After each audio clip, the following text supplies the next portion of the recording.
Welcome everybody to our Sunday Veganville Sunday dinner get together.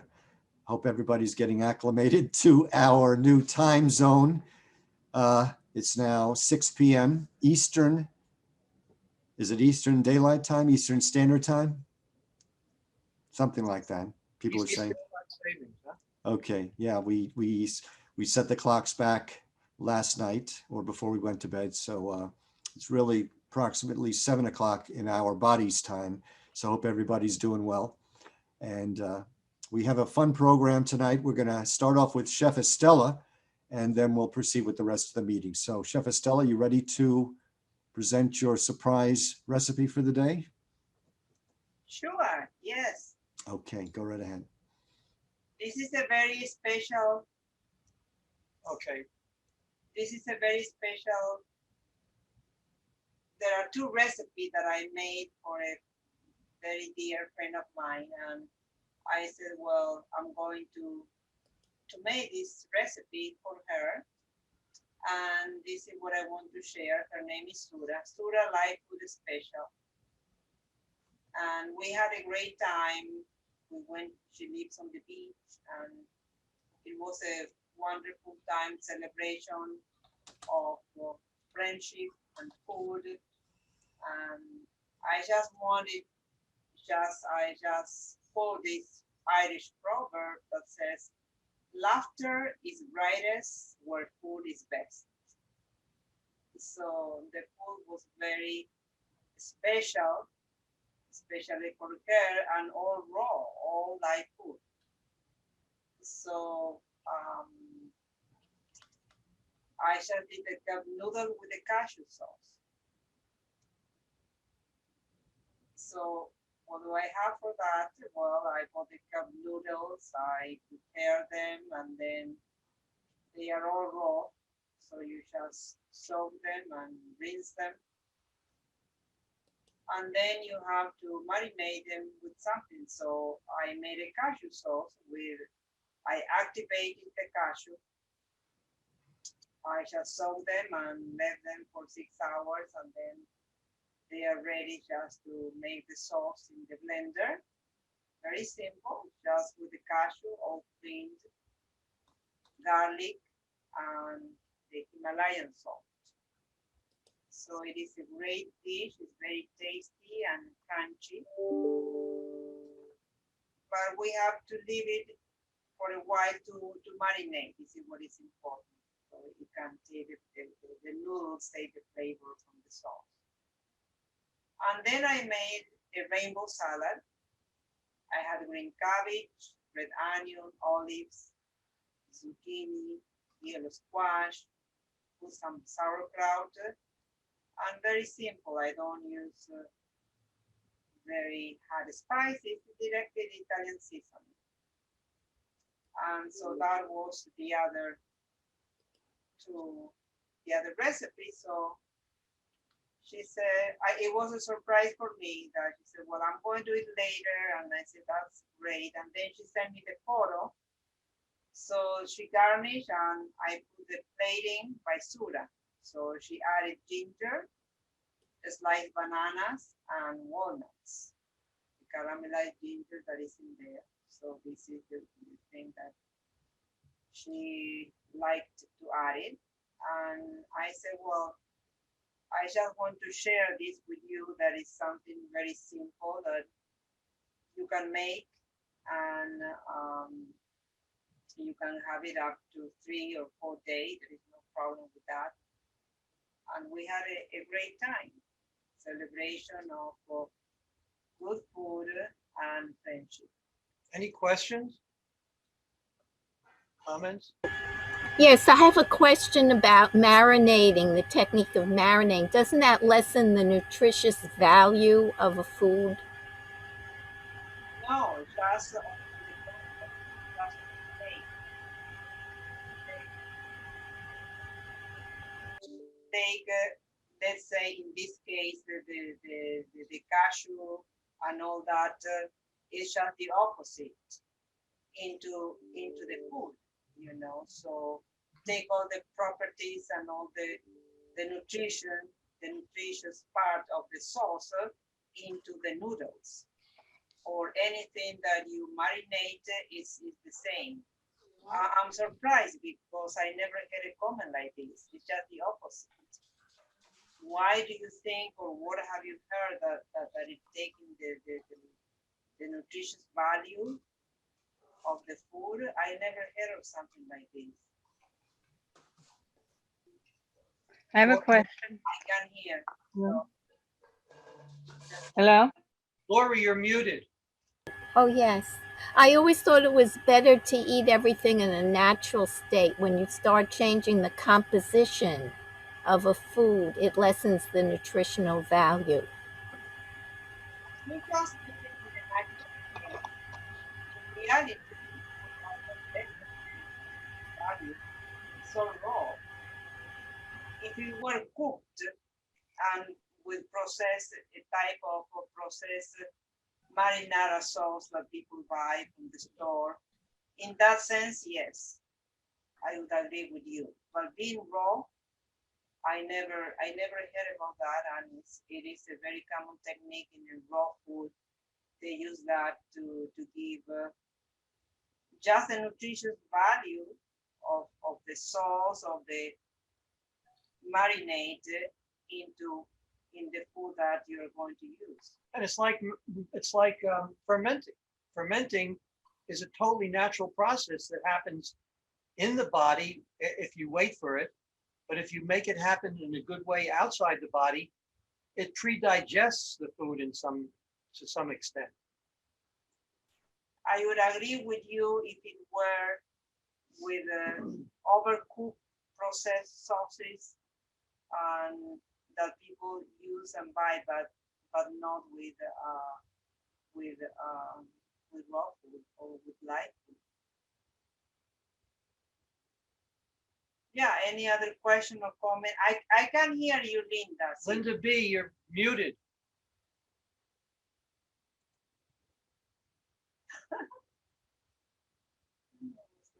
Share muted. Hello?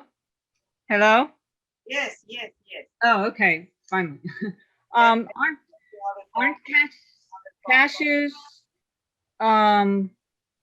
in order to get them edible, don't they have to steam them and cook them somehow to keep them from, in the process of, To open them. yeah, to open them, and then because if not, they'll be poisonous or something like that. Right. Let some poisonous gas out. So cashews in themselves, aren't they not raw? Yes, a cashew, yes, in that sense, they just have to take them from the shell, and they are not, we can say that they are not really completely raw, Yeah. but they are considered raw. Oh, There are certain places that they say, no, we are not going to use cashew. But in reality, they are not steamed. They are not steamed like what is happening now with all the other nuts in the United States. United States right now doesn't allow any raw nuts. right. But I understand that with almonds, there's one company that, proclaims that they have raw almonds, and I called them up and I asked them, well, how is it when the FDA, demands that you pasteurize them? And they said that they heat them to, to the 160 or whatever, but they heat the shell of it. So the inside part where the nut is doesn't get heated to that height, to that extent.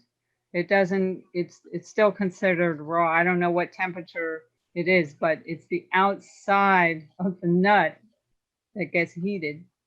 So I don't know if that's what the I same, don't agree with that. No, they are. It's not true that what they are saying. No, the only raw almond that you can get are the ones that they used to come from Italy.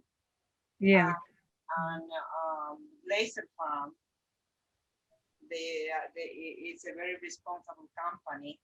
they will tell you, you know, these are raw and they come from Italy. And I could tell the difference. I can tell the difference, you know, with that that is what they are saying is not true. You can tell the difference.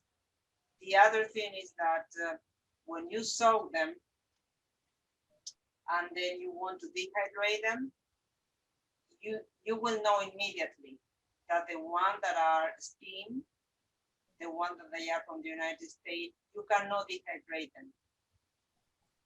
They cannot. But if I use the one that are from Italy, yes, they can be dehydrated and they stay well.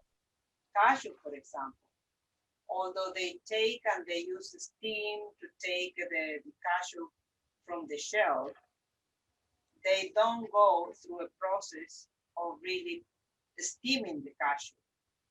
So that is, and cashew, for example, although, and they're going to say raw, but they still have that part that in order to take them from the shell, the big shell, that they have to, and some cashews, they look very, very good, and you can tell. And the other that have been steamed a lot or whatever, they sell them by little pieces. They don't look, but they are still within the raw food community and the teachers. Cashews are still considered raw, although like certain places they do not use cashews. But to have once in a while, you know, and always trying to get the best quality. So I think that it's good. Cashew also, they have the least amount of fat, of nut fat. That's why that the Plant Bureau communities and cashew, okay, very good, but they use cashew because they are the one that have the least amount of fat. Okay, What's great, enough? great. Thank you. I don't know if somebody has any other idea or they want to, but this is the way that I learn, and also it's a way of feeling. If you feel that this one is not helping you or it's not, you know, it's not good for you, or so don't have it. You know, so that's, any other comment or ideas? Or Chef Estelle, this is Kathy. I have read on several places where you should soak Soak what? nuts before you eat them because Right, because, and grains also. I cannot understand. Kathy, you're right.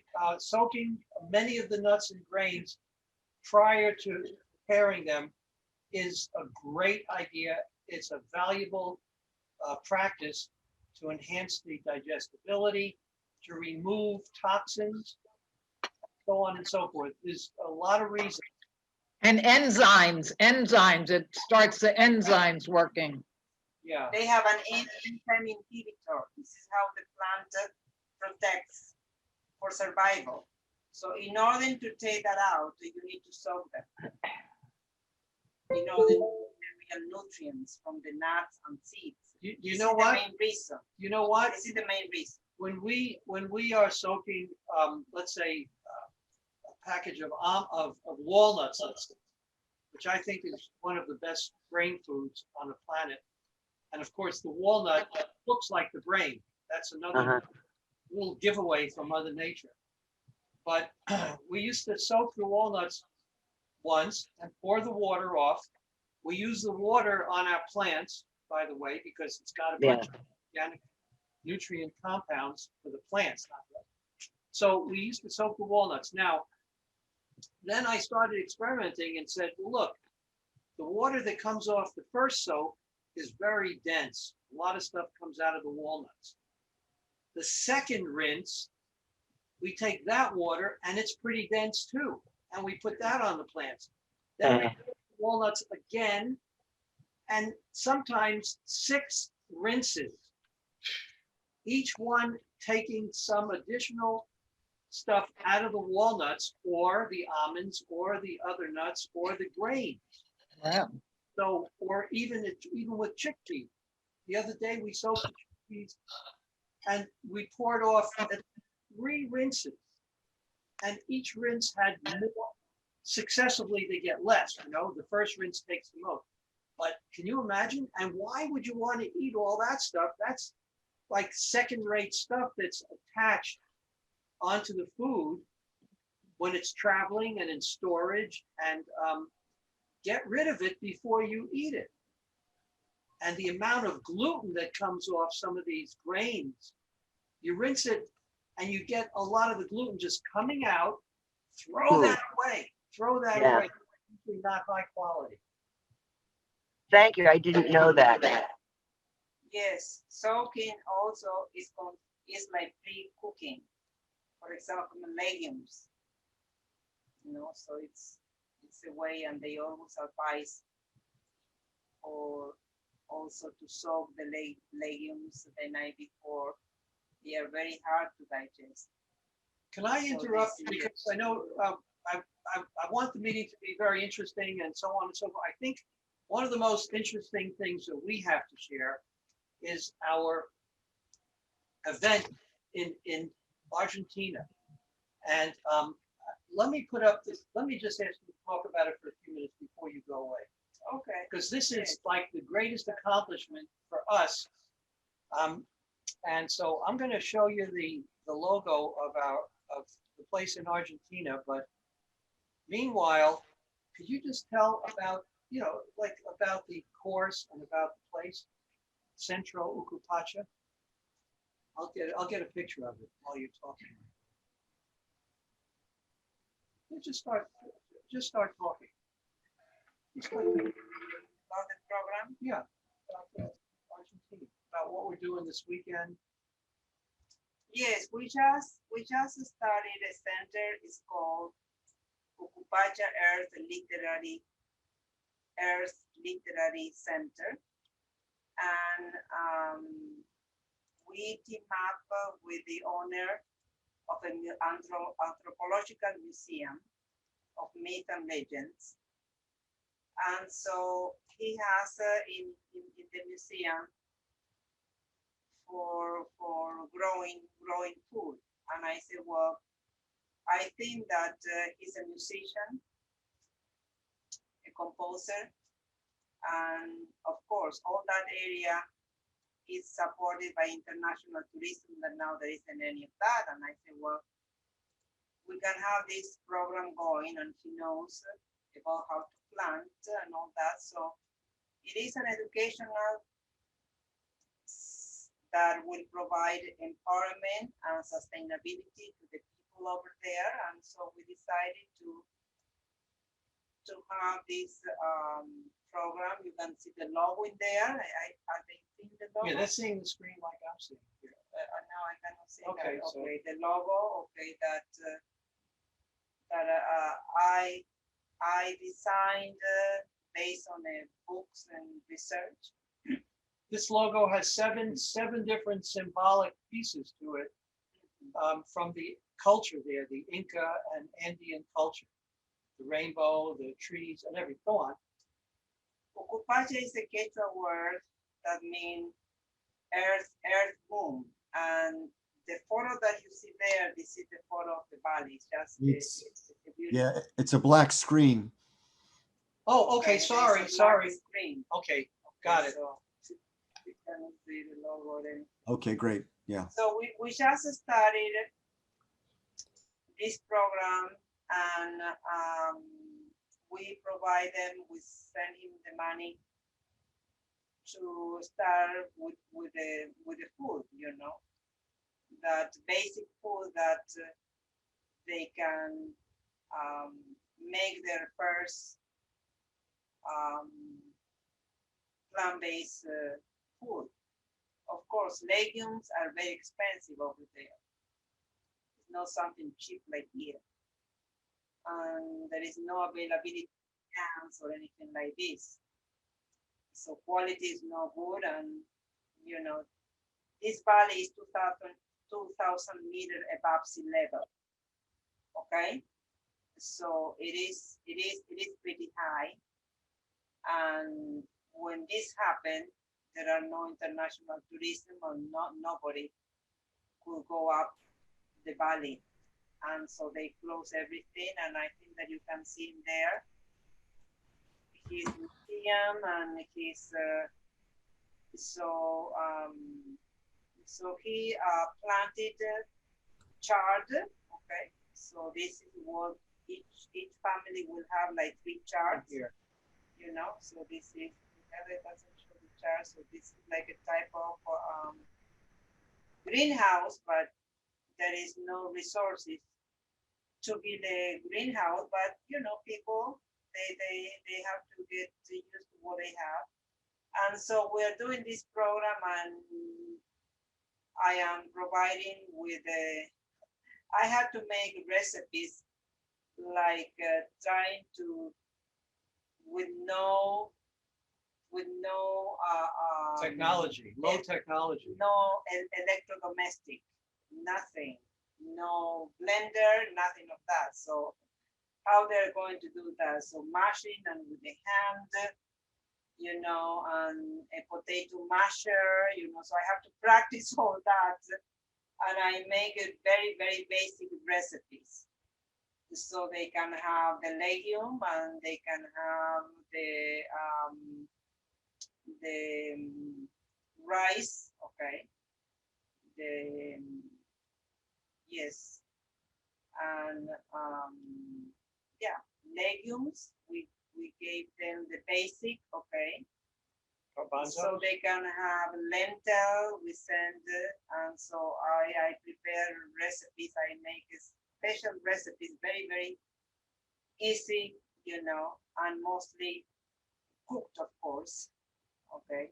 So the only raw thing that they're going to have is from what they are producing, you know, it takes 3 months in order to produce the chart.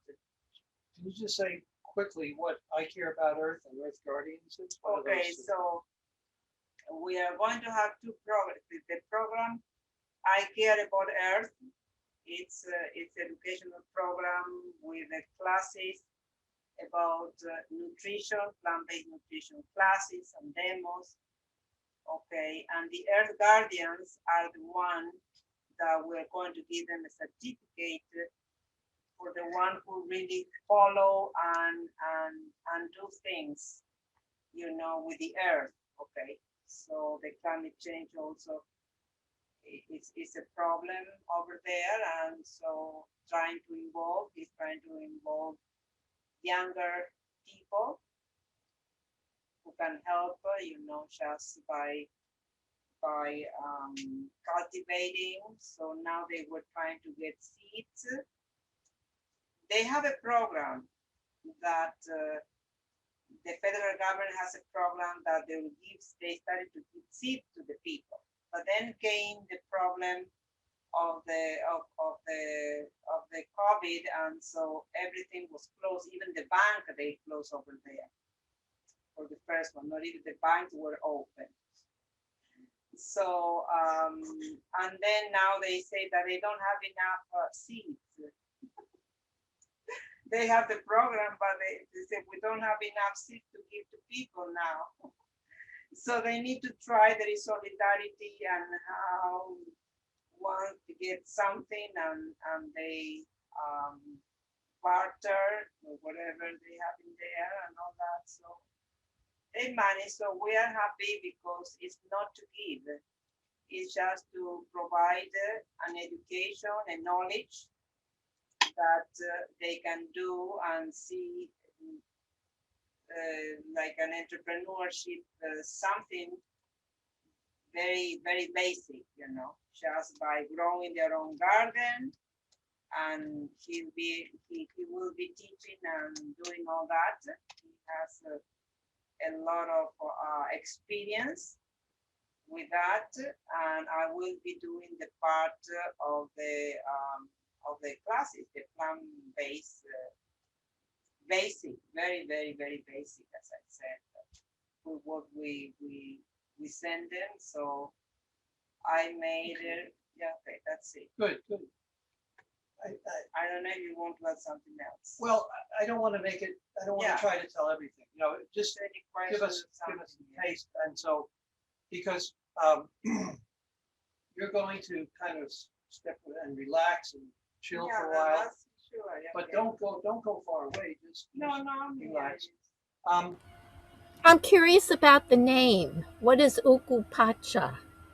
Ukupacha is the Quechua word that means earth womb. Earth womb? Womb, the womb where a child is born. Yes. You Good name. know, Very good. well, it's not the name. But the Incas called this part because the northwest of Argentina was part of the Incan Empire. So they would come from Peru and then Colombia and then going down to Bolivia, and from Bolivia they were looking for valleys, okay, that they were very similar to the one, and this is the valley, okay, that has a lot of um, sun in winter, a lot of sun during the day, and so this is the characteristic and the thing they were looking for. So that's why all this is Andean, and it's part of that many people don't know, that part of the northwest of Argentina that is more indigenous. You know, there were others before the Incas were there. That's what they call Calchaquíes, Calchaquíes, valleys. You know, that was the name of the Indians in that area. So it is very interesting, you know. And they are archaeological sites and museums, and a lot of Europeans like to go there, especially German people. They go a lot to the northwest of Argentina. And then you go 2,000, 3,000, 4,000, the sea level, and then you reach just the frontier with Bolivia. That is part of Argentina. There is a big mountain that has the seven color of the rainbow. The mountains have that color. unbelievable. It's incredible. Yes. The UNESCO's It's a UNESCO heritage site Yeah. in the world. declare is a heritage. So it is a very special and interesting place, you know, to rest for people who like the mountains, people who like about anthropology, and you know, yes. So, thank you, Estelle. And Stu, I'm thinking, should we have Kathy blog? We can do that. Yeah, I also wanted to, this will take maybe a minute. Jeff, I'm going to unscripted.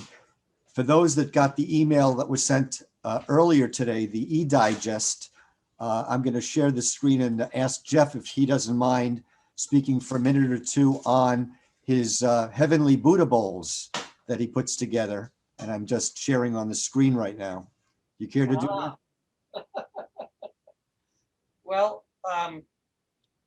this is what Chef Jeff's crowning achievement is. The simplest, least time consuming, least technical way to fill your dinner plate. That's what I go for. And there's no such thing as a measuring cup. There's no recipe, but really the formula is well, what I put here today. Keep it simple. S. That doesn't stand for stupid. It's just an S. What do you have in there? Number one. I don't remember. I don't want to try to reconstruct what's in each Yeah, bowl. you put there, you wrote. No, there, no, I two, didn't. No, I didn't. That's not about these. But it's in general. Yeah, I don't want to try to remember one bowl because, you know, basically every day is another variation. And that's what I want to promote is that, You mix it up. You mix it up. and if you stick to good basics, you really can't come across a harsh or an indigestible meal. So, you know, it's your veggies, your grains, your nuts, your fruits and seeds. And as Doug Graham used to say, Dr. Doug Graham, people would say, well, I heard that if you put almonds in the same dish as this, that it's not a good food combining. And you know what he would say? Your stomach will work it out. You know, we're not talking about combining, you know, some of these horrible things that have crept into the diet, you know, like which wine goes with this steak, or, you know, which cheese with this fish. With veggies and fruits and grains, it's not usually an issue. Okay, so keep it simple. Make sure that you overwhelm the grains with the other things, because we kind of stay low on the grains in general, but we don't diss the grains. The good grains that are gluten-free, they're the staple of life for many people. So throw in, always have some really good fresh baby greens and sprouts. Make the dish as moist as possible, you know, and you know, go nuts with the spices and some of the sides that you like, because the more you satisfy your taste, your cravings, your, you know, nutritional needs, the more you're going to stay with this lifestyle.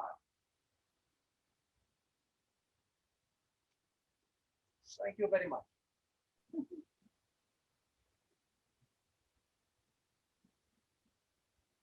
You have to unmute this too. Stu, you're muted. Yeah. And I was telling everybody else to unmute too. Does anybody have any questions for Chef Jeff? It's not a question, it's just a comment. They sure look good. Thank you, Kathy. In reality, I Okay. think that I gave a presentation about the Buddha bowl. The Buddha bowl is just to have the 3 or 4 parts, and always to have the raw, always to have some legumes and some grains. So Okay. this is what basically this is how the Buddha bowl started, you know. So plant-based people just adopted to make sure that they have the legumes, they have the protein, and they have the grain, the protein, the Carbohydrate. grain, yes, of course, and the part of the Come up with the name Buddha Bowl, you know? Well, any place you go in the world, if there's an Asian restaurant, chances are they're going to have a Buddha dish or Buddha bowl, because basically, you know, Buddhism is a promoter of the vegetarian way, or the vegan Okay. way. yes. Okay, very good. Well, we have 2 choices. We can take a 5-minute break and then we can move on to Kathy and her presentation of the news, or we can ask Kathy to do her thing right now. What do you say? Doesn't matter to me. Okay, we'll take a break after Kathy. Kathy, you're all All right. okay. Well, I don't know. I have to figure out why my camera goes out. I moved the screen and it went out. But anyway, we hear you. this isn't necessarily a vegan topic, but I think it was something worthy of hearing, especially the part about hand sanitizers. There's an emerging trend in the retail stores and that's the use of email or electronic receipts. One of the principal reasons for this is that most credit card and store receipts use thermal paper, which contains BPA in the free unpolymerized form that can be readily rubbed off and ingested orally or absorbed through the skin. Now let me get a big breath for this. BPA exposure has been linked to brain, behavioral, learning, and memory impairment, cardiovascular abnormalities, diabetes, obesity, breast and prostate cancer, thyroid and sex hormone disruption, early puberty, changes to egg and sperm development and fertility, and genetic alterations that can be passed on to future generations. That's what BPA exposure has been linked to. Wash hands after handling receipts or other thermal papers. Do not throw in recyclable bins because they can contaminate other items. Avoid, now this is the clincher. We got to be careful here.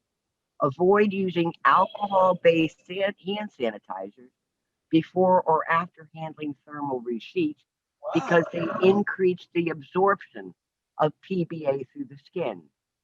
Some manufacturers have replaced PBA with PBS, but this is also detectable in human urine and has similar health risks as BPA. So that's something we have to be careful of. Everybody gets store receipts. Maybe you can have them fold it and just hold the reverse side. I'm not sure.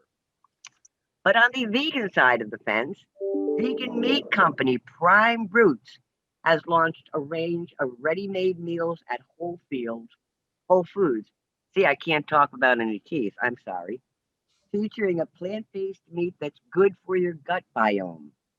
The American multinational chain now stocks plant-based ready-made meals produced by Prime Roots at select Bay Area locations. They're primarily for now on the West Coast. The venture-backed, woman-led startup's popular meals include vegan bacon mac and cheese, bok choy soba, Thai lemongrass beef, and Hawaiian soyo chicken. Their plant-based meat uses koji, Koji, a high-protein fungus found in some East Asian cuisine. It contains B vitamins, minerals such as magnesium, selenium, zinc, and iron, and prebiotic fiber, which is very important, and enzymes to aid digestion. Now, I went on their website and I found little processing, and I could not see the usual preservatives or colorings as we find in other vegan foods. It looks like a pretty clean, prepared vegan food. I called Whole Foods. Our local one doesn't have it yet. Try in maybe a month. Go to their website, and because they're going to do meal delivery too. But right now, they're just on the West Coast. And then I have a couple of quotes I would like to leave you with. Vegan, because going to bed each night knowing that I did not contribute to any being suffering makes my soul shine. The other one is, real men don't eat meat. Real men stand up for those who can't stand up for themselves. I hope you found this interesting and a little bit educational, and I'll have some more for you next week. Thank you for listening. Oh. Thank you, Kathy. Thank you very much. I can always laugh. You about those receipts. Yeah, Does anybody know if you can find out who processes is who has BPA receipts and who doesn't?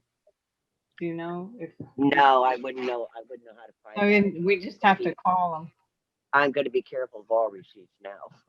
them. Yeah. Really? Yeah, one of the words that I think I can share is endocrine disruptors. In other words, these Yeah, chemicals cause disruption in the body in men and women in their estrogen levels and whatever, because it's absorbed, as you said, into the body. So yeah. that was very. Oh, we'll get the FDA right on it. Oh, yeah. I'm sure.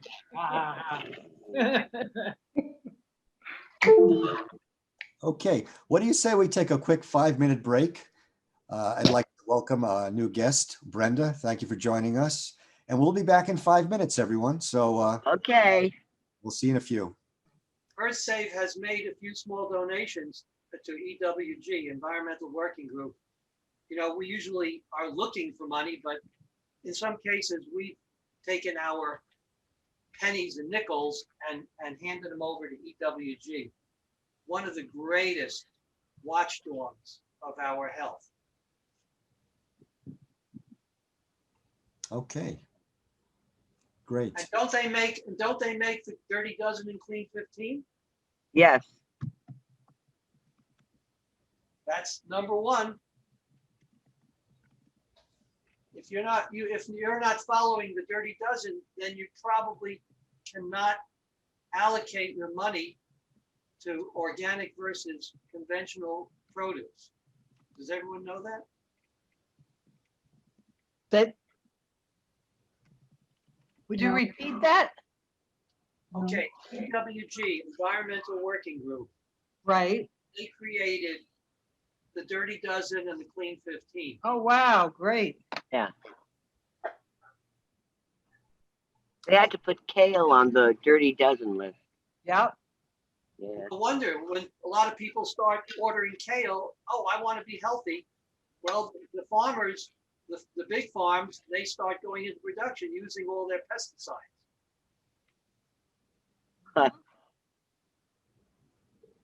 Apples. Apples, Apples are number one, I think. strawberries and apples. Berries. Oh, Yeah.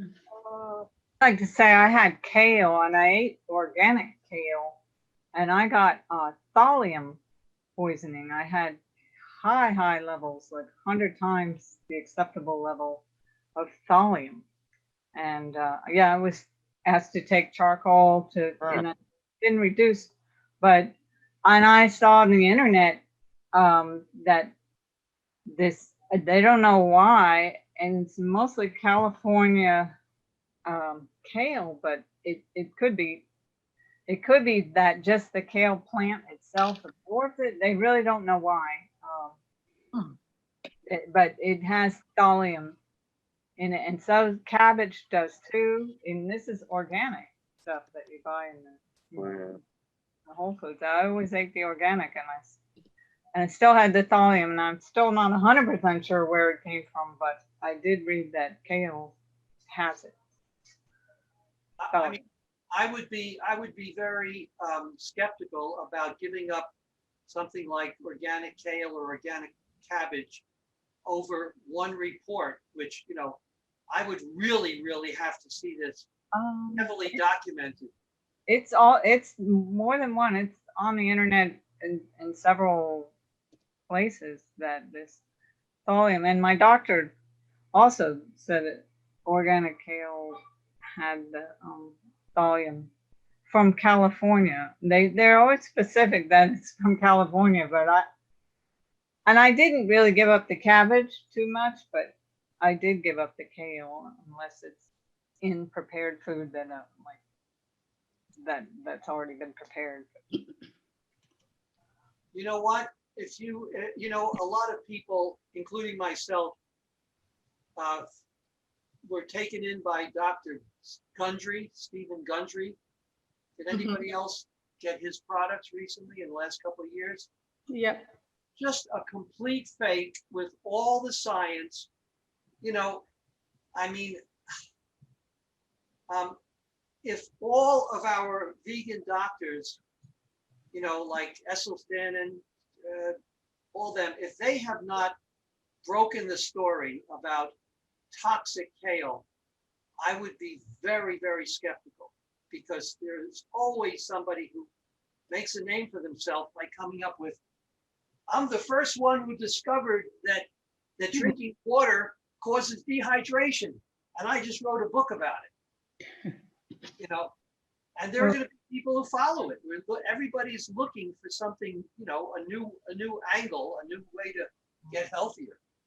It was a doctor in California that one article that I read through all the way, that he researched it very thoroughly, and he had all these patients that ate very well, good diets, and yet they still had all this thallium.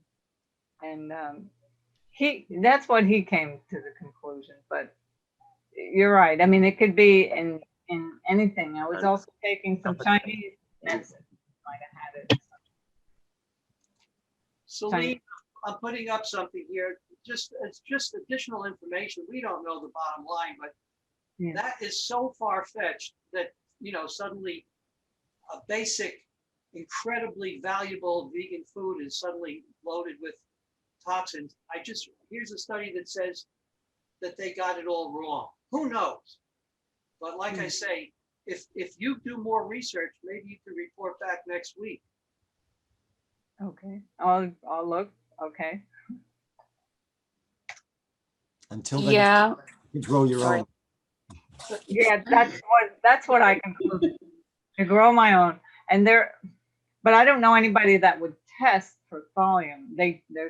There's individuals that will test for a lot of different elements, but not thallium. So I won't be sure even if I grow it myself. Guess what, Celine? I just had a hunch and I looked it up. Guess what they had in California to a maximum degree? Chemtrails. And Yeah, guess what's in chemtrails? Thallium. I didn't know that. But yeah, he was saying the plant could be pulling it out of the atmosphere, because the farmers were not giving it any kind of fertilizer that would have extra thallium in it, and the earth itself didn't have thallium in it.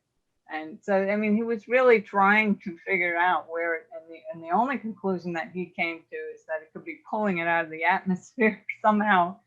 But yeah, through chemtrails. That's yeah. the atmosphere. So yeah. I know a organic farmer here in Miami, when they are given notice when they're going to fly over with chemicals, and they have to completely cover their organic farm, completely cover it. Wow. At least they let them know. That's good. Yeah, I'm like, if I grow it myself, how am I going to do it? But anyway, Wow. I guess they arrange for this. They're out in Homestead anyway, so they probably. There's a lot of these farms are so close. Organic farms are close to regular farms. So a lot of the pesticides can blow in the air, unfortunately, between the farms. Okay, folks, before our break, we welcomed a new guest to our Veganville Sunday dinner hangout in EarthSave. I'd like to say hello again to Brenda. Would you care to say a few words of introduction to our group? Sure. I'm glad to be here. Interesting conversation. I'm a native Floridian. I'm from Delray Beach. And I retired from the old school telephone company a few years ago. And but I currently work for the Girl Scouts. I retired for 4 years and couldn't stand it a second longer. So I went back to work, and I'm working for the Girl Scouts. Interesting conversation, because my family is Bahamian. My mother is Bahamian, and or at least her mom is. My mother was born here. But when we were growing up, we didn't go to doctors, and we weren't taking all those medications and things. If one of us got sick, my grandmother went out in the backyard or went to the nearest field somewhere and pulled up something, and those were the kinds of medications we took. And so I'm glad to hear this conversation. And yes, I am a food purist. I eat too much of it, but I am a purist. I try to get the cleanest, most organic food that I can find. And medications and vaccines, no. So I'm right there with you. I have got to be deathly ill to take an aspirin. I don't take drugs and stuff. When my kids were little, I did vaccinate them, but we didn't know any better. Thank God they got through it fine. But I remember I joined the Army and they gave us, I don't know how many vaccines all at one point. Half of my platoon of girls dropped. Fortunately I was okay, but girls were passing out all over the place because they must have given us, I don't know, 15 vaccines in one sitting. It was crazy. And so ever since then, I became totally anti-drugs. This was back in my 20s, of course. And anyway, so that's who I am. I'm glad to know your group exists, and thank you. Sorry I was a little late tonight. I was running around. I had some other appointments, and but here I am. Okay. Hey, Brenda, did you come to any of our Delray Beach events 4 years, 5 years, 6 years ago? No, this would this would be my first time. I actually live in Broward now. I grew up in Delray, and my mom still lives in the little house that I grew up in. But I've been around the world and back, not the whole world, but I lived overseas in Puerto Rico for a few years and all over the country. And I've been back home since I think I came back to Florida in 2003. I got transferred back home, and but I have not lived in Delray in, oh my God. But I'm right here in Tamarack. My mom's still there, so I spend a lot of time. Tamarack. Well, we'll see you there, hopefully. Yeah. Welcome, Brenda. I was just curious. This is Kathy. How did you find out about us? Meetup. Oh, okay, great. Yeah, I was getting a lot of meetups, so I thought, let me just go in here and start cleaning these up now, because when I first came home, I signed up for anything that made sense, and this one kind of popped up, so let me check it out, because I've been cutting out meat for I eat almost, I'm almost down to nothing. But it was interesting listening to you talk about fish, because I've been eating a little bit of fish more so than any other animal flesh, and now that's scary. And I was hoping a vegan group could tell me how not to be hungry all the time. As I try to go vegan, I just want to eat all day long. Feed me anything. So that's kind of what led me to sign up with this group. You need to make more Buddha bowls. You'll be full after those, that's for sure. What are they? Buddha bowls. Never heard of them. Jeff Estella will have to tell you about those. I'm going to send you the email link, and there's a little write-up about Buddha bowls. Okay. Cool. Thanks for all your information, Brenda, what you cared to share, and I hope you join us again very soon. Yeah. A very special announcement. I asked and was said it was okay to make an announcement that our own Jamie and Ann are a happily engaged couple. Whoa! Yay! We're going to tie the knot. Oh my. Congratulations to you both. Yeah. Thank you. Many goodness and happiness to you both. And anything you want to share with us today about what you cooked? It's always interesting for me to hear what you have on your menu. Well, sure. Yeah. Today we had a medium-sized salad with a lot of things on it, and we've been sprouting mung beans, which are really easy to sprout, and so and it's nice when you do it yourself. So it was mung beans on there, and then just a normal salad. But then we made the jackfruit, like the pulled pork imitation with jackfruit sandwiches, and so Anne can tell you what all went into that. Oh. If she can remember it all. I can't remember. I never write down recipe. Well, actually, I follow somebody's recipe. So yeah, I think this was the one in that vegan barbecue book, yeah, right? Yeah. So we showed It's that my a couple first weeks ago. time trying this, so it's come out pretty good. So. But it's the young jackfruit, the Yeah. green jackfruit. That's the can, and then she made the sauce, which had sauce, mustard and vinegar and what else in there? What's the sauce that what they call? A Worcestershire sauce. Okay. Yeah. Vegan Worcestershire sauce, and some few other things, and with some sprouts on top. We went to the farmers market in Sarasota, and we bought some mixed sprouts, an assortment, and so just put that on top, and just a sandwich, and that was it. That was our dinner tonight. What kind of bread did you use? It's actually, what is it? Tw- 21 grain, Yeah, 21 grain, Yeah. what, Dave's bread, I whole think, grain. Oh, yeah. right? Dave's bread, right? Yeah. Yeah, Dave's Mhm. 21 grain bread. Dave, yeah, he has some good breads. Got a lot of stuff in it, yeah, Mhm. so, because, I mean, usually we like Wonder Bread, but, Really? no. I haven't had Wonder Bread, I think, since I was about 10. Yeah. I don't even know if they still have it. Probably. Yeah, we don't even normally eat a lot of bread. I mean, and we don't eat cooked food mostly. We're, mostly fruit. Breakfast and lunch is fruit, and then dinner is usually just a big salad. And then lately, about once a week, we do cooked food, Hmm. and that's it. Wow. That's our story, and we're sticking to it.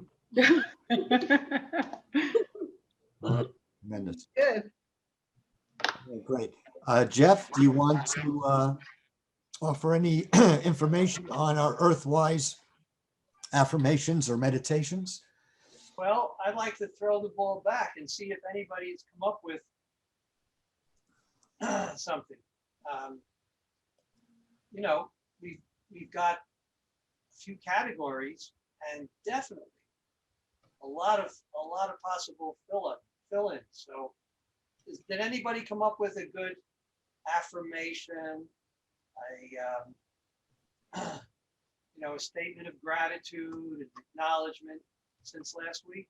Anybody? Yeah, actually, I have some great affirmations. Good. And it's actually one of it's an exercise that includes all of us. I don't want to be part of any of that stuff. And so it goes like I say something, you say something like I am amazing, and then we go, you are amazing, and we are amazing. So it'll be a group thing, and everybody can just say what I am healthy, you are healthy, we are healthy. So everybody can do that, okay? So let's just come up with some affirmations and make that a community affirmation. Nice. I am becoming more vegan. I am becoming more vegan. You are becoming more vegan. We are becoming more vegan. Okay? All right. Okay, so it would be nice if everybody could participate, and because there's so many things that we, like for example, we are amazing, right? Exactly. Amazing, we're beautiful, we are healthy, we are happy, so anyway, so let's go. I am enlightened. I am enlightened. You are enlightened. We are enlightened. Okay, let's do this again. Okay, I am enlightened. I can hear you. Maybe you all have to unmute a little bit. You are enlightened. You are enlightened, and we are enlightened. Okay, that's good. We're not going to be able to think of anything else, I'm afraid. Ran out. So who is happy? I am happy. You are happy. We are happy. I am healthy. You are healthy. We are healthy.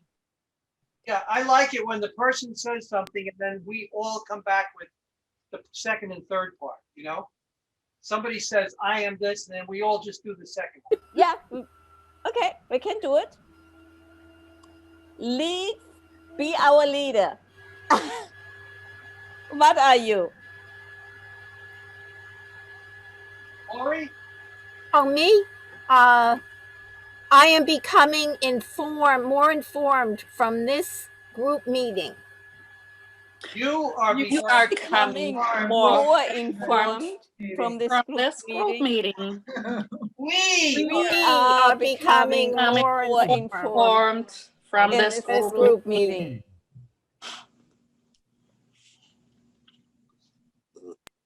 I am very well fed. You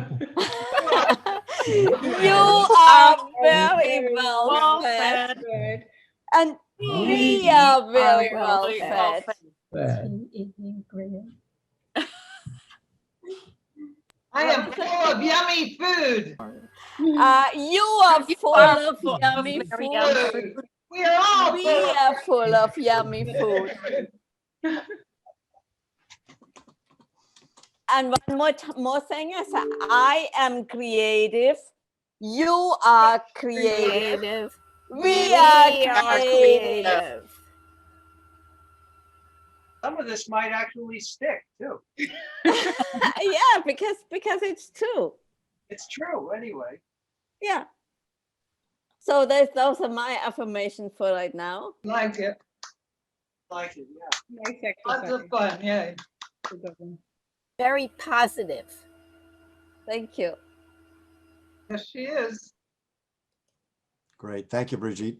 Can we hear a few words from Chlorophyll Man, Reggie? Hi, guys. The mother of this little girl here had 2 more puppies. Oh, And when I make my chlorophyll, I put a lot of kale in it. And it's juice, basically. It's masticating juice. So it's slowly grinded and pressed. Very slowly, no heat. And I produce this green chlorophyll. And it has a little thickness to it. And I drink it, and the dogs love it. They drink the chlorophyll. At first I thought they would never go near it, but they love it. And the mother has had 5 litters so far in about 2.5 years. Wow. And I try to separate them. For some reason, she ends up pregnant.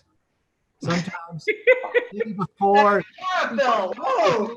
then she pops out at 3 more. So Funny she how that happens. just had 2 more. And I give them to my family. They're little white dogs like this. Aw. It's a mix between a Maltese and a Chihuahua, white-haired Chihuahua, or Bichon. I'm not sure. It's a designer mutt, and they love chlorophyll. And it's a wonderful juice. And if it's very similar to Wheatgrass. wheatgrass and sprout juice. Just living sun high energy green food or sun food or living food, sprouted food.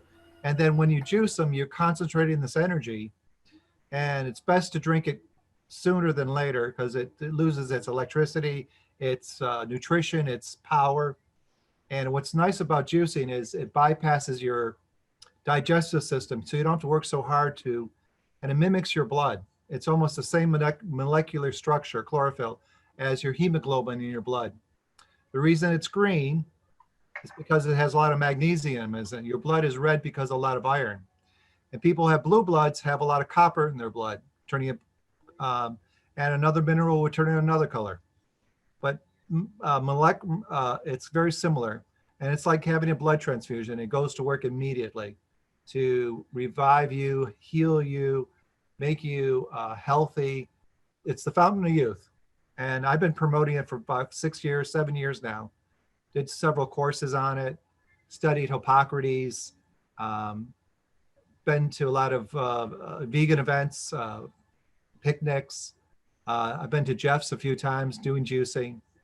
And I've given out about 10,000 samples at least to so many people.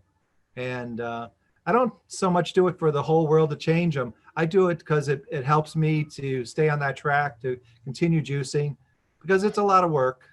It's a different, to clean up the machine and get all the stuff prepared for it. But I try to do it at least every day, maybe twice a day if I can. But I do it for my dogs too. But How much do you drink every day? Oh, mass quantities, several glasses if I can. What's the name of the machine that you use? It's a masticating juicer. I use a Green Star. There's many others that you can go online and look for. Um, Do it's you been- mix it with carrots? oh yeah, carrots. I tried it. Carrots sweeten it up a little bit. The bitterness is the alkalinity, and we're not used to bitterness. We're so used to sweet foods, and the bitterness actually, most people are very acidic. So this neutralizes that acidity in your body and puts you on a fast track to health really quick. So yeah, I put kale in it, kale, spinach, celery, cucumber, to kill some of the bitterness. I put a little bit of lemon in it, but you can make it your own. You can put several other spices in there or roots, spicy roots if you like to. Endless combinations. What courses did you take? No courses. I studied with Brian Clement. I told him what I was doing. He said, it looks, that's really good what you're doing. I studied what they do at Hippocrates. They're very expensive to go there to learn their method, but it's predominantly green juice and the sprout juice and the wheatgrass. And they cure the sickest people in the world, it seems like. And I didn't believe it at first until I experienced it and went there and talked to the people. And it's legitimate. They've been doing it for 60 years. They're doing something right. EarthSave is an ambassador of the Hippocrates Health Institute. So we invite you all to sign up there, through EarthSave, through our V-Store, and we also have the machines that Reggie's talking about. That particular TriBest juicer is the best one in the world for the value, It's not necessarily the biggest for commercial use, but on our V-Store, you will find the best juicer.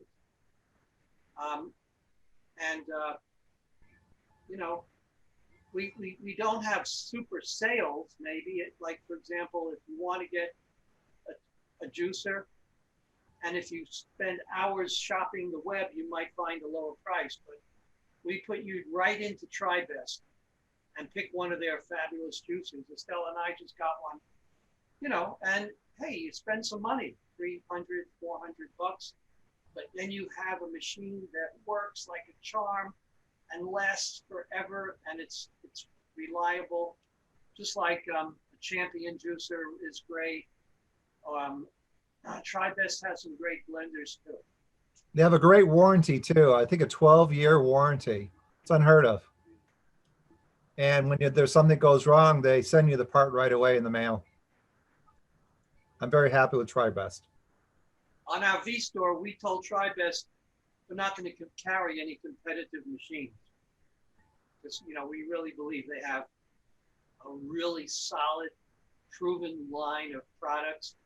And just go shopping, go to the V-Store, click on the TriBest link, and then see if you find a machine. They make small ones, large ones, commercial ones, all kinds of blenders and juicers.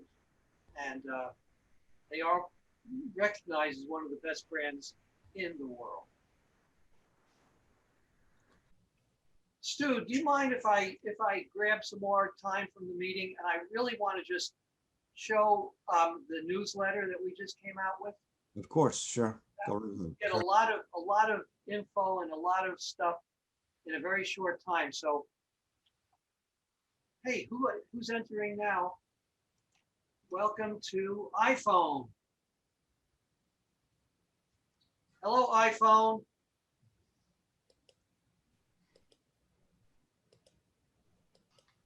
Maybe iPhone will identify them and introduce themselves after they connect. But let me just put this newsletter out because I'm excited. iPhone. He's connecting. Yeah. Welcome to you. We're just about wrapping things up, but you came at a good time because we still have some valid information to present. So I hope you'll join us Okay, when we start the meeting. So what's your first name? Kevin. Kevin, nice to meet you. Welcome to our EarthSave vegan get together on a Sunday night. Okay. And as you were saying, Jeff? Well, I would like to ask Kevin to introduce himself. I mean, better late than never. Would you care to share why you decided to join us today to check out our meeting? Right. So basically, I was just perusing Meetup, and I saw that there was an event going on tonight, and I was like, okay, maybe I can, I don't know, chip in some time at the end, see if I can get some details. I haven't joined a group yet, and I know that there's been a couple of vegan events going on, and I say, why not just give it a shot? Better late than never. But I've been on and off being vegan. I've actually even tried raw vegan, and yeah, it worked. It worked for me. I felt good while on it, but excuse me just a second.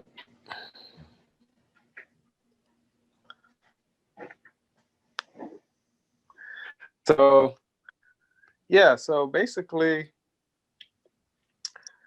yeah, I've had my experience with it. I feel like I feel better when I'm actually eating vegan, especially raw vegan, just not being uh, around with uh, processed anything processed as far as added salt, sugar, or oil. But yeah, I feel like the more, I guess, any particular questions, I feel like from there on I can maybe go on into further details. That's great. Okay. I hope you'll join us next time too. Yeah. So keep an eye out for our next event on Sunday. I want to share one thing with you that I just posted the other day. Hold on, I'm doing a screen share. And let's see, here we go. Screen 2. Okay, I can't really blow the image up, but this is one of the most exciting things. Hold on, 1, 2, 3, share. Okay, can you see an image of Jackie? Mm-hmm. Okay, you know, the guy in the picture, not me, but Jackie is not Jackie, but he's Chester Gregory. And about 3-4 years ago, Estelle and I were working to create a vegan, it happened to be an all African-American vegan theater company, except us, you know. Okay. But you know, our partners were the Jones theater family, and Herman Jones was my partner, and he was one of the early African American TV celebs. He was on one of the great soap operas, you know, but he went on to lead a world tour of a Martin Luther King play. And from there, we started to look at the connection with Martin Luther King and veganism. And so we were on our way to producing all kinds of vegan productions, and this was our biggest. In the picture is Chester Gregory, who's a Broadway star. He is one of the most talented physical performers. And does everybody know who Jackie Wilson was? Does anybody care about rock and roll? Does anybody know who taught Michael Jackson how to dance? You know, where James Brown kind of picked it up. Well, yeah. Jackie Wilson was the guy. He basically put all these moves out into the general public. 40, 50 years later, Chester Gregory, you know, he's got a one-man Jackie Wilson show. Hmm. We put it on in the R Center. That was our great accomplishment. And, you know, when Chester came to town, he had to we put on shows for 7 nights at the R Center.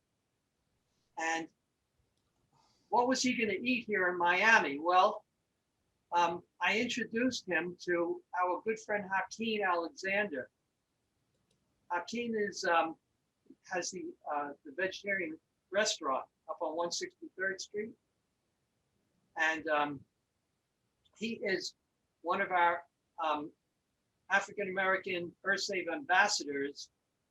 And his restaurant up on 163rd Street is the place to eat when you're up in that part of North Miami, okay? Now, we sent out for a meal for Chester and his entourage. His entourage is like not really vegan, but Chester is. And when he first got a delivery of Hakeem's raw vegan pizza, he said, "This is what I want every day while I'm here." And so, you know, we ordered like 4 or 5 Hakeem pizzas every day, and he tried to get some of his staff, his roadies and all, to get into the vegan pizza. But I can tell you, if you're in North Miami, go to Hakeem's place, 163rd Street, and get his pizza. It's What's incredible. the name? What's the name of the restaurant? Well, it's called the Vegetarian Restaurant, but guess what? It's only vegan. And Hakeem has an awesome menu. He trains young kids from the street, you know, teaches them the hospitality business. All his employees are like that. And, you know, we've been partnering up in events. So Hakeem is right there on our EarthSave ambassador list. And you can go there with anybody and enjoy the food. He's got a market too, Mm-hmm. with, you know, take home things. Yeah. Really good food.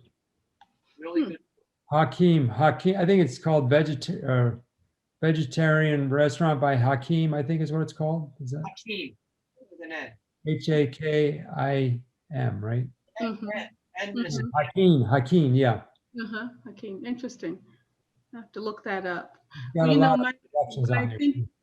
when I think back of how my family ate when I was growing up, we were predominantly vegetarian anyway, just because, you know, my mother's from, like I said, from the Bahamas, and those small islands don't have like cattle and, you know, all of those kinds of things. So she didn't grow up eating lots of meat and pork and things like that. So she didn't necessarily cook that stuff in our home.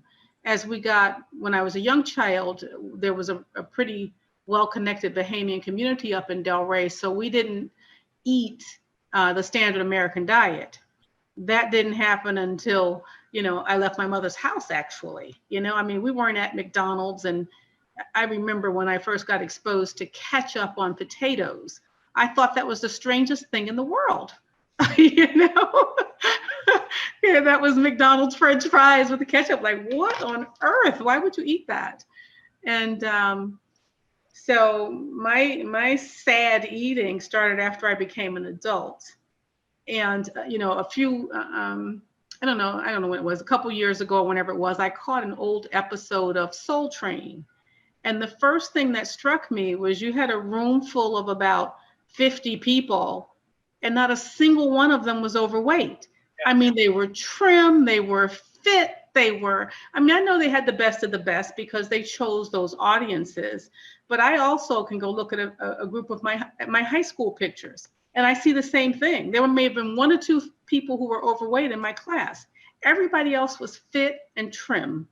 And I started out in segregated schools. So we ate well, you know, it was predominantly, it wasn't as much meat and certainly wasn't processed stuff. You know, my grandfather farmed, and I remember the bushels of green beans that he would bring to our house, and tomatoes, and all that stuff was farmed fresh. So we were thin and healthy.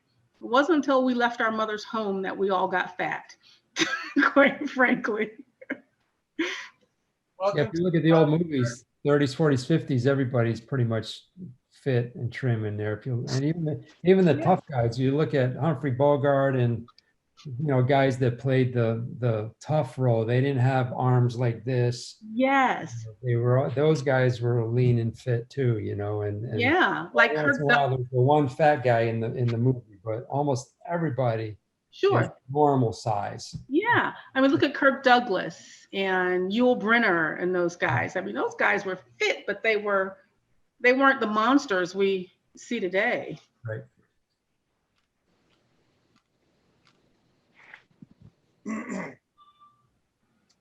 Well, we're changing that. That's why we're here to change it, to Yeah. educate other people. Well, I'm trying to figure out how to get there. I've got to get off the sugar and the sugar being chocolate and stuff like that, and then learn how to not be hungry. What were those? You eat a lot of fruit. Yeah. That's what we do. Most of our calories come from fruit. Wow. It's amazing. And you don't get hungry because you're getting enough calories. Mm-hmm. Yeah. He's got some berries there, it looks like. And what was the joke about? I mean, there was a comment about some kind of what was it I was supposed to eat not to be hungry? Oh, the Buddha bowl. Buddha bowl? Is that a bowl? Where'd you get that? What is it? I'm going to show you.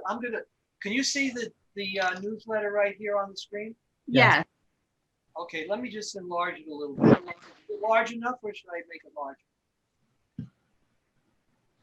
Is it large enough? Not large enough to read, but I can see it pretty well. Well, let me make it a little larger, and then I'm scrolling anyway. So the newsletter is kind of my baby, and I say that with a double entendre because there's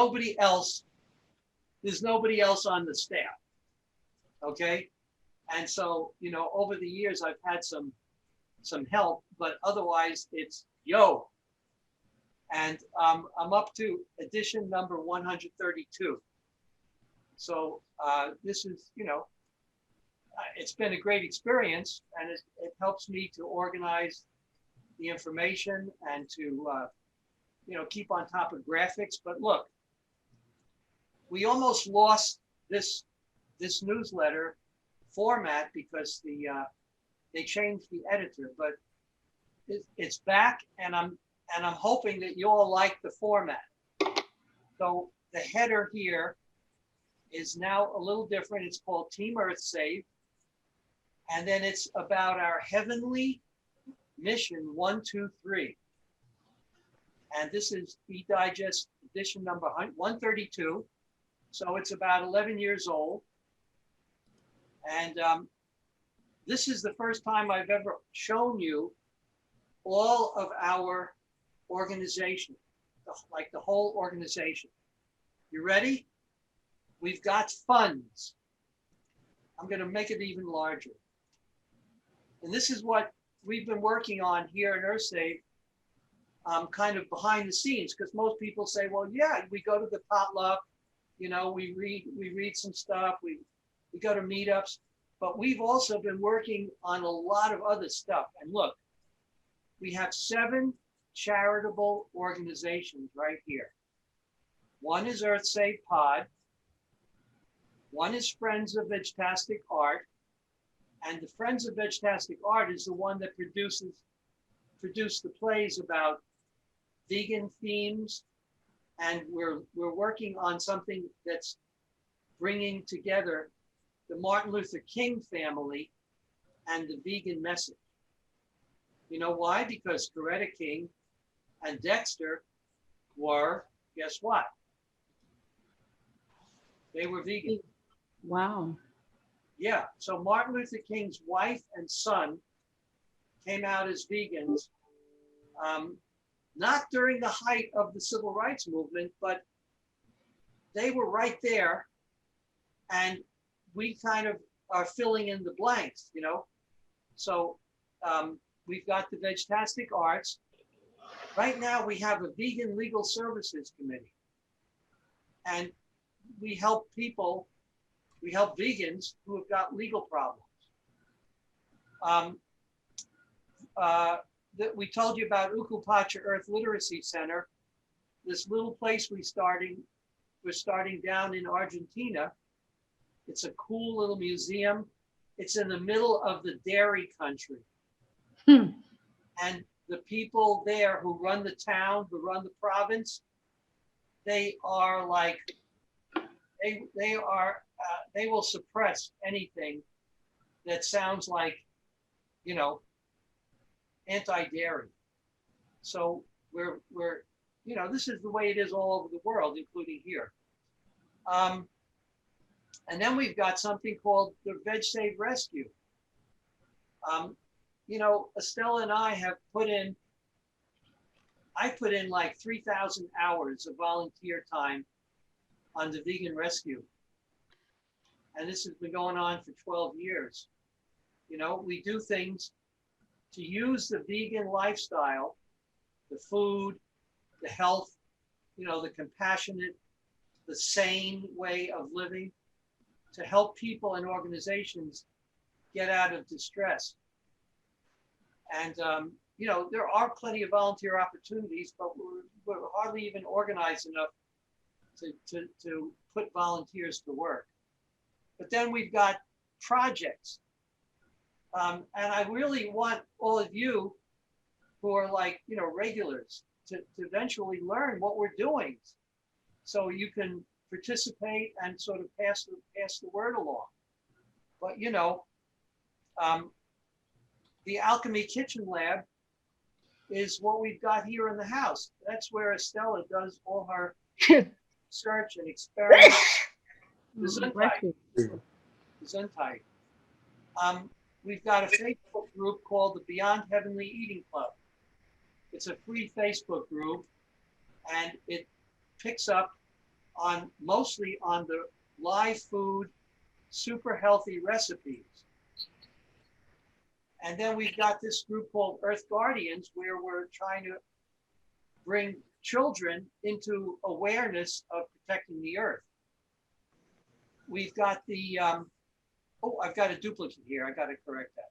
We've got the Hispanic Hub, which just in the past year, we've starting to translate things, regular, you know, common, widespread English material into Spanish. And then look over here, V Sprout. Kathy, I think Kathy left us.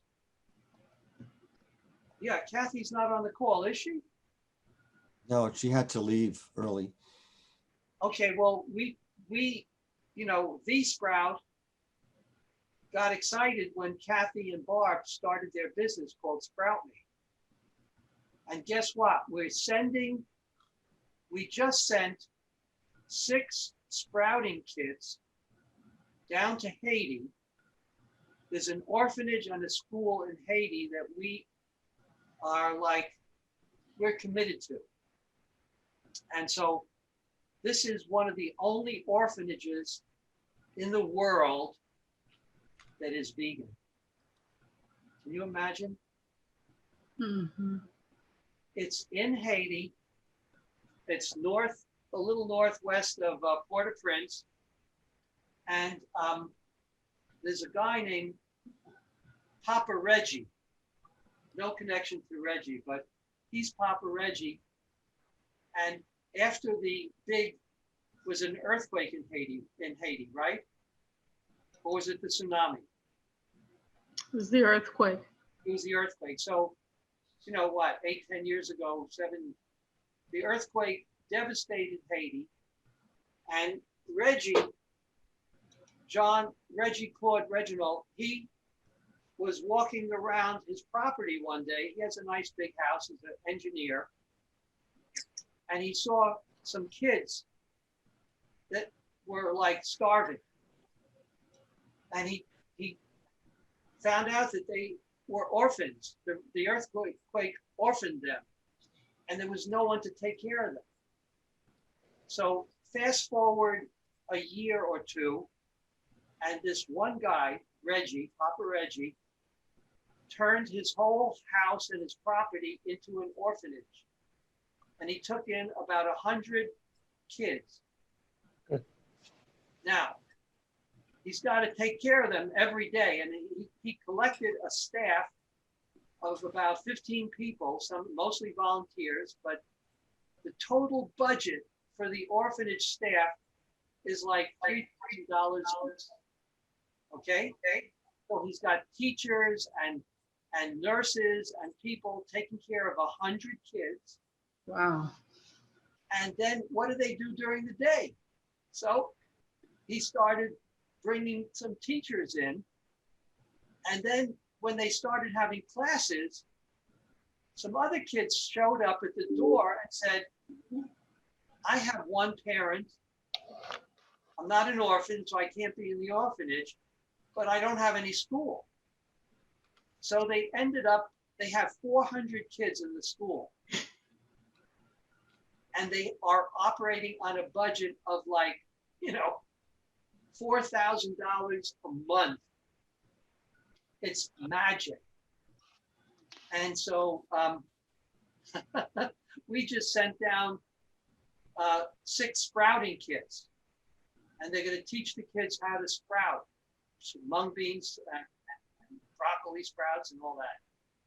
And we're looking to, with Kathy, we're trying to raise money to send a bunch of bigger sprouting kits because there's 400 kids and we only got 6 kits. 6 kits, this is 400 kids. Anyway, that's a fundraiser. And that's another thing that we really should be doing more of. And I'm just going to quickly scroll down and hope you read the newsletter. This tells about tonight. Here we are. Do not dine alone on Sunday. And so next week, people are going to get the issue that says hang out on November 8th. You recognize any of these people?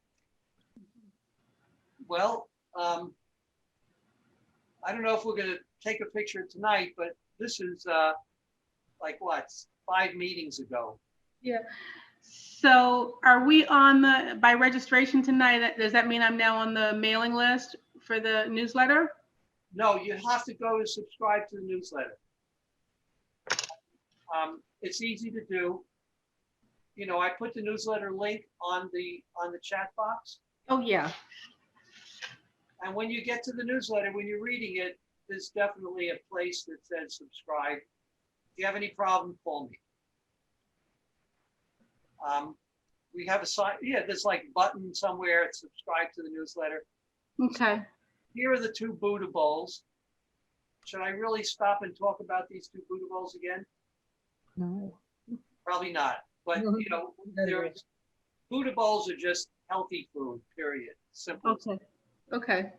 You might want to register for next Saturday, this big free summit that we saw something about. It's world-class summit. And remember, Chef Estelle is in there for 32 minutes for an interview. Go on the newsletter and subscribe. Spend a day Saturday watching some of our great people. Here's my little message for today. Stopping climate change is your business. Take it or leave it. Okay. Am I into self-effacing humor? Yes, I have to be. Look what somebody wrote. And this is a guy that's like my dear friend. He's our first traveling ambassador. For 10 years, he's been helping me. And he has the nerve to insult Chef Jeff. Can you imagine? What's the implication there? You eat my food and you have to take Alka-Seltzer? All right, well, I'll deal with Arlen later. No, but it's true. Go with Chef Estella's recipes, not mine. Here's my little blog. Here's something about the V-Store and all the things that are great products. They're the best products I could find on the planet. And, not overcharging for them, Go look at the V store, for God's sakes. And spend $7 to get Estella's book, because the $7 is going to go to the Yukupacha Children's Literacy Center. Blah, blah, blah. I'm drinking a Sia. That's a great product. You and your feedback are welcome. Today, tomorrow, yesterday, and next week. Tell us what we're doing right, but tell us what we're doing wrong, okay? And then watch our videos on Veganville TV, and here are some pictures about stuff. And look what Dr. Greger did to me. You know, I mean, look how people treat me.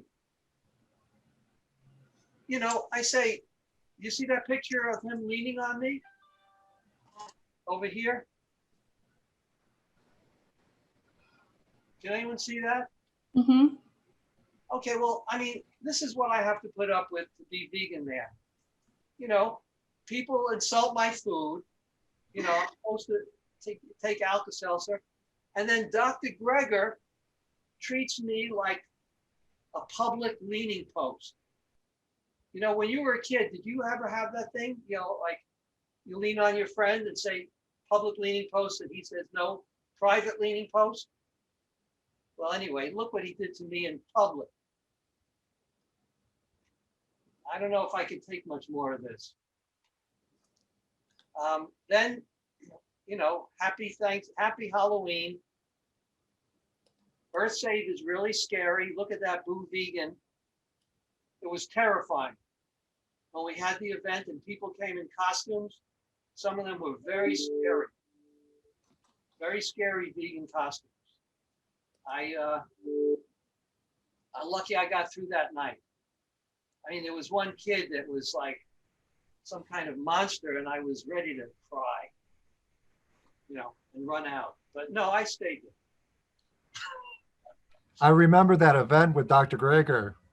I was doing the juice. He came up to my booth and 3 times to get 3 glasses of juice. And just before he went up on stage, he got a 4th one and he ran up on stage. Yeah, man, he travels and he doesn't eat as well as he'd like to, you know, when he's on the road. Yeah, so that's the newsletter. Watch it next week.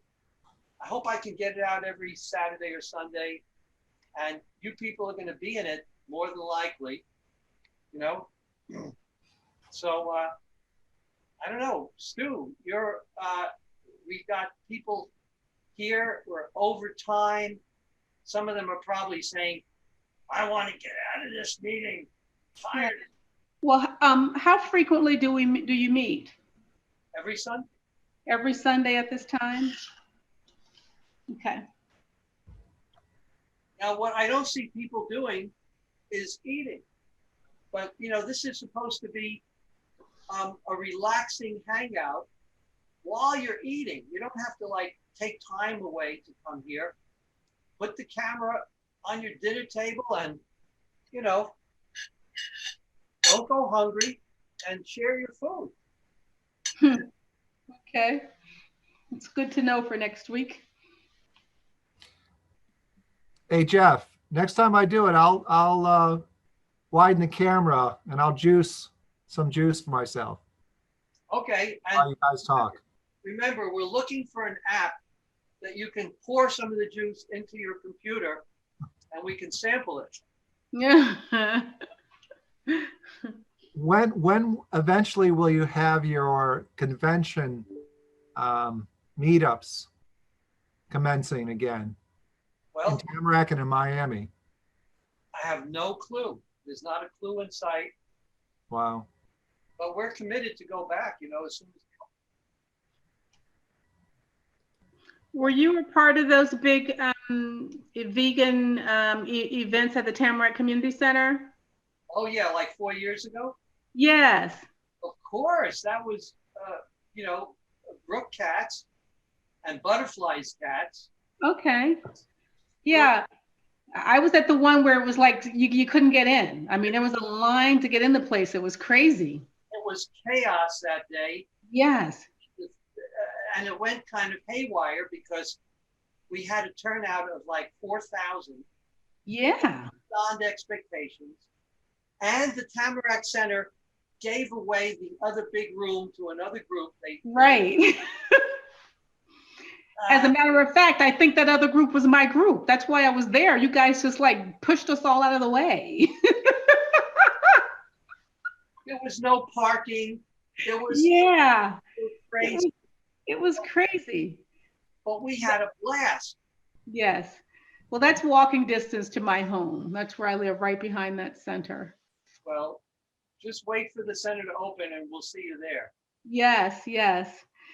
Well, I'm going to have to hop off. I've got another commitment at 8. This was great. Guess I'll see you guys next Sunday. We look forward to it. Thank you to everyone that joined us for spending your time and your participation as usual. So have a great week to everybody. Thanks again, and we'll see you the next time. Check us out, earthsavemiami.org, and let us know if you need anything from us to share or if you have any insight or input. Okay, thanks again. Thank you. Thanks, everybody. See you later. See you next week. Cheese and vegan. Okay, cool.